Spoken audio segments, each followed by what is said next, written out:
کا راز یہی ہے.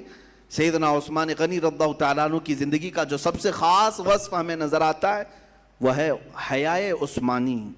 آپ دیکھیں یہ بھی مشہور ہے اور حضرت عثمان کے ساتھ ایک لفظ جڑ کر کے آتا ہے غنی. ایک لفظ کیا ہے؟ غنی جڑ کر کے آتا ہے. جب بھی حضرت غنی ان کا نام نہیں ہے لیکن جب بھی کوئی کہتا ہے ہم میں سے تو کیا کہتے ہیں؟ حضرت عثمان غنی. بہت سارے لوگ اپنے بچوں کا نام بھی عثمان غنی رکھتے.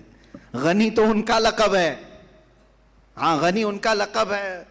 غنی بنو تو پھر اپنے آپ کو بھی غنی کہو. غنی ہوتا کون ہے؟ مالدار کو غنی نہیں کہتے. بعض لوگ یہ سمجھتے ہوں گے بہت غنی آدمی ہے. غنی کس کو کہتے؟ ایک ہے امیر، مالدار، ثروت مند. یہ غنی الگ لفظ ہے. غنی اس کو کہتے ہیں کہ اس کے پاس ہزاروں کروڑوں جتنا بھی مال آئے زیادہ کی طلب نہیں رکھتا، اس کو غنی کہتے ہیں. جو بے نیاز ہے مال سے پھر بھی اس کے پاس مال آ رہا ہے وہ غنی ہے. اور ہر دن نئے کمانے کے چکر میں ہے اور کچھ ہو اور کچھ ہو، وہ غنی نہیں ہوتا. وہ چاہے کروڑ پتی نہیں ارب پتی کیوں نہ ہو وہ غنی نہیں ہوتا. بات سمجھ میں آ رہی ہے؟ تو کوئی بھول سے بڑے پیسے والے کو غنی نہ کہے. غنی وہ ہے جو بے نیاز ہے مال سے.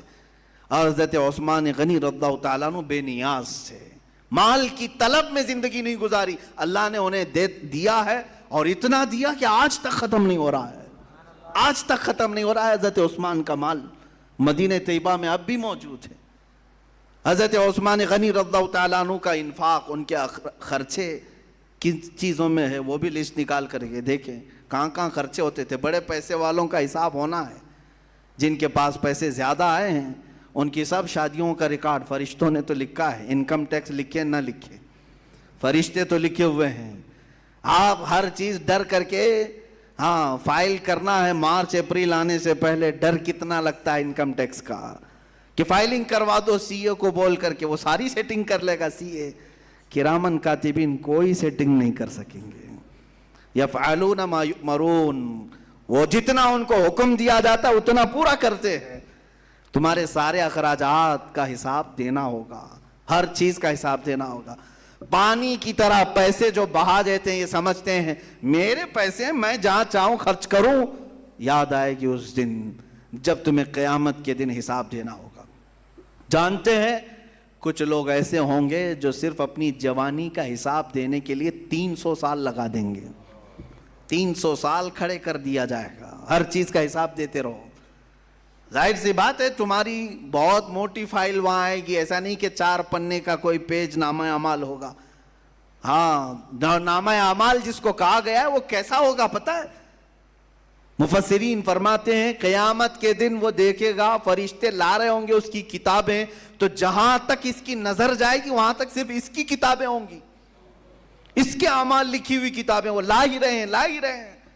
فرشتے کہیں گے سب تجھے پڑھ کے سنانا ہے، سب پڑھ کے سنانا. صرف پڑھ کے سنانا ہوتا تو الگ بات کہ ہاں جلدی جلدی تلاوت کرتے ہوئے چلا جائے نا، بیچ بیچ میں روک لیا جائے گا. یہاں کیوں خرچہ کیا تھا تم نے؟ کہاں سے یہ تجھے مال آیا تھا؟ کس طرح سے تو نے حاصل کیا تھا؟ یہ سب ذریعے بتا دے. پھر وہاں ساری چیزیں نکل جائیں گی. وہ چیخ کر کے کہے گا ما لهذا الكتاب لا يغادر صغيرة ولا كبيرة الا احصاها. اے اللہ یہ کیسی کتاب تو میرے سامنے لایا ہے، چھوٹی بھی چیز چھوڑا نہیں، بڑی بھی چیز چھوڑا نہیں، سب ڈال کر کے رکھ دیا ہے. میرے عزیزو جس کا حساب لینا ہے اس کے ساتھ ہوگا، اور مولا جس پر فضل کرنا چاہے اس کی ساری کتابیں صاف بھی کر دے گا.